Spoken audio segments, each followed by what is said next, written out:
Hello everybody, it's your friendly COO Merca here to give you all a quick Clockify tutorial. I personally have received a ton of questions regarding this in the past week.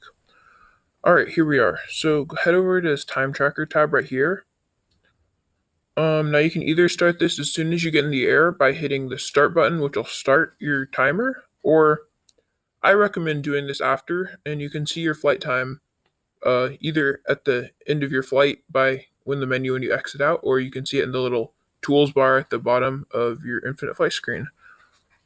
So we'll stop this, and now that we have the correct time, let's say this flight took 30 minutes, yep. It's time to add the description.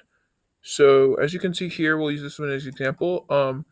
Me and Matt flew from Seattle to Portland, and we flew from San Diego to Seattle the day before. So remember that we're starting in the same city that we were in before when we had our last flight. Also, you can see that we switched aircraft, which as you can see can only be done at primary or secondary hubs. So you can see right here that we switched, and that's because Seattle's a secondary hub for us. And so whoever you're flying with, we put in parentheses as I did right here. So do it like that and in that format. So with and then their IFC username. So I'll demonstrate with a flight that I'm planning on doing tonight from Portland to Eugene, since I'm in Portland right now. So I'll put Portland and then Eugene. And then since I have not project tab, and then since I am already in the A318, I have to use that aircraft. And I'll just say it took 30 minutes. I don't know how long it's actually going to take.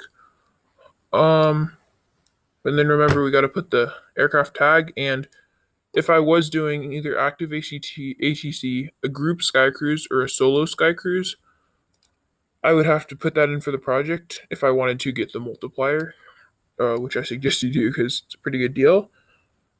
Also, just like I did right now, this is just a demonstration. Please don't log your hours before the flight is completed because you don't know how long it'll take with headwinds, tailwinds, ATC delays, all that kind of stuff.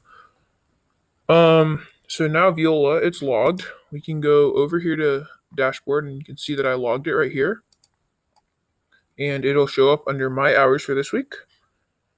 And this is how we will monitor your guys' hours. So say I'll use Alpha as an example. Say he flew 30-minute flight. I'd be able to see that here and see that he is active and he's a good pilot and it's all good like that. I'll see you all around the virtual airline, and that is my tutorial.